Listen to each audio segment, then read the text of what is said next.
सुखदेव जी महाराज वर्णन कर रहे, हे राजन हे परीक्षित, पिता के जाने के बाद देवहूति पति की सेवा में तल्लीन हो गई और कम बोलती है, धीरे चलती है, व्रत ज्यादा किया करती थी। कर्दम ऋषि समाधि लगा गए। कई वर्ष बाद, सैकड़ों वर्ष व्यतीत गए जब उन्होंने समाधि खोली। तब तक देवहूति पर बुढ़ापा आ चुका था। एक ऐसी लगती थी कि सामने कोई बुढ़िया बैठी है। कर्दम ऋषि ने पूछा, देवी तुम कौन हो?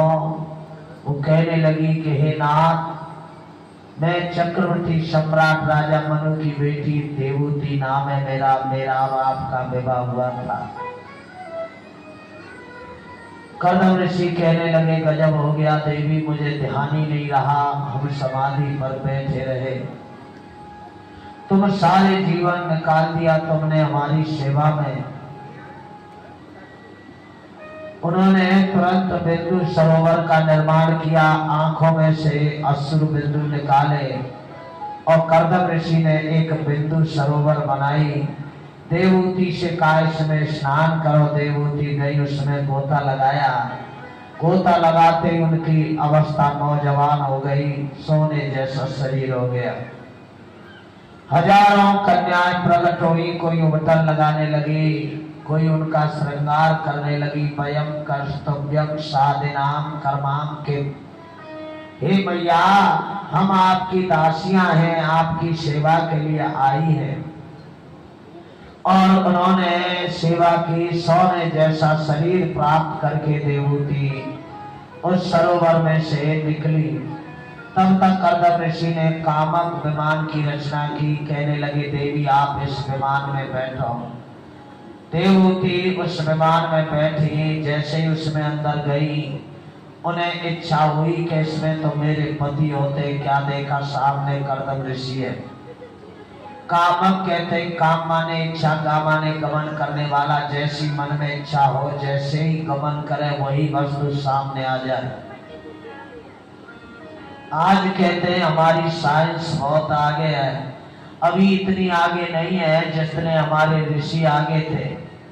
आज विमान में सामान जो वस्तु है मौजूद है, लेकिन हमें बटन दबानी पड़ती है तब वो सामान आता है। वो ऐसा विमान बनाया था कर्दम ऋषि ने, केवल आपके मन में इच्छा हो वही वस्तु सामने आ जाती। ऐसा आज तक अभी साइंस ने कोई विमान नहीं बनाया कि मन में इच्छा हो वो वस्तु सामने हो। ऋषि जो थे हमारे बहुत आगे थे। ऋषि कहते हैं रिसर्च करने वाले को, मुनि कहते हैं मनन करने वाले को। और वो विमान उड़ा आकाश की ऊंचाइयों में, सैकड़ों वर्ष उड़ा। उसके बाद में वो विमान नीचे उतर के आया। देवहूति के गर्भ से 9 कन्याओं ने जन्म लिया। 9 कन्याओं को जन्म देकर कर्दम ऋषि वन में जाने लगे। देवहूति कहने लगी कि हे नाथ, आपने कहा था कि मेरे घर में एक पुत्र पैदा हो जाएगा जब तक मैं रहूंगा गृहस्थ में। पुत्र तो हुआ नहीं, वो भी हुई कन्या, और कन्या भी एक द्वय नहीं, दर्जन की दर्जन, प्लेंटी की प्लेंटी। अब भैया पिता को चाहिए अगर संतान पैदा करे तो उनके शादी संबंध करे, उनके लिए घर बनावा, घोंसला रहने के लिए। तब चौथी अवस्था में जंगल में जाके भजन कर ले, फिर उसे कोई रोकने वाला नहीं है। लेकिन अभी तो आपने विवाह नहीं किए।